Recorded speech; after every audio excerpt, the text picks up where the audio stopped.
আলামিন গোটা জগৎ সাজাইলেন দুনিয়ার মানুষ একমাত্র তোমার খেদমতের জন্য। কিন্তু এই দুনিয়া যে বানাইলেন, মানুষ বানাইলেন, আদম হাওয়া বানাইলেন, সব কিছু বানাইলেন আমার আল্লাহ একমাত্র নবীর উসিলায়। কে সেই নবী? আমার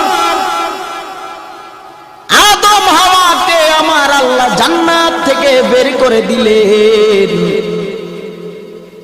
বের করে দেওয়ার পর 300 থেকে 350 বছর যাবত আদম হাওয়া কান্না করে আল্লাহর যত নাম আছে সব নাম নিয়ে কাঁদে।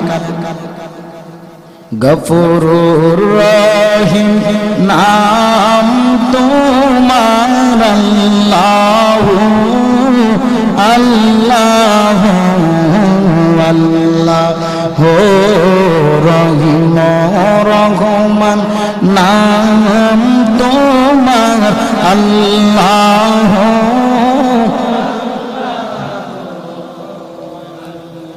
ও আল্লাহ, তোমার এমন কোন নাম নাই যেই নাম নিয়ে আমি আদম নবী তোমাকে ডাকি নাই।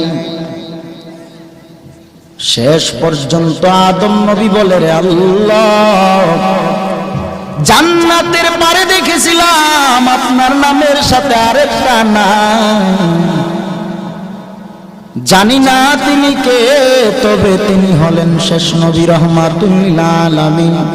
ও আল্লাহ, মুহাম্মাদুর রাসূলুল্লাহ সেই নামের খাতিরে তুমি ক্ষমা করে দাও। সুবহানাল্লাহ বলুন। ওই নবীজির নাম মুবারক নিয়া আল্লাহর কাছে ক্ষমা চাওয়া মাত্র আল্লাহ বলে, রে আদম, অনেক দেরি করে ফেলেছো। জান্নাত থেকে যখন তোমাকে বের করে দেই তখনই যদি তুমি আমি আল্লাহর নামটা নিতা আর আমার বন্ধু নবীর নাম নিয়ে আমি আল্লাহর কাছে আরজি জানাইতা, এরে আদম 350 বছর কান্না করা লাগতো না। তোমার একবার যদি খালি আমার নবীর নামের দোহাই দিতা, এরে আদম, তোমাকে আমি আল্লাহ জান্নাত থেকে বের করতাম না। এরে নবীর উম্মতের দল, ও খাগালিয়ার মানুষ, কে সেই নবী আমার যেই নবীর জন্য গোটা জগৎ পাগল। আমরা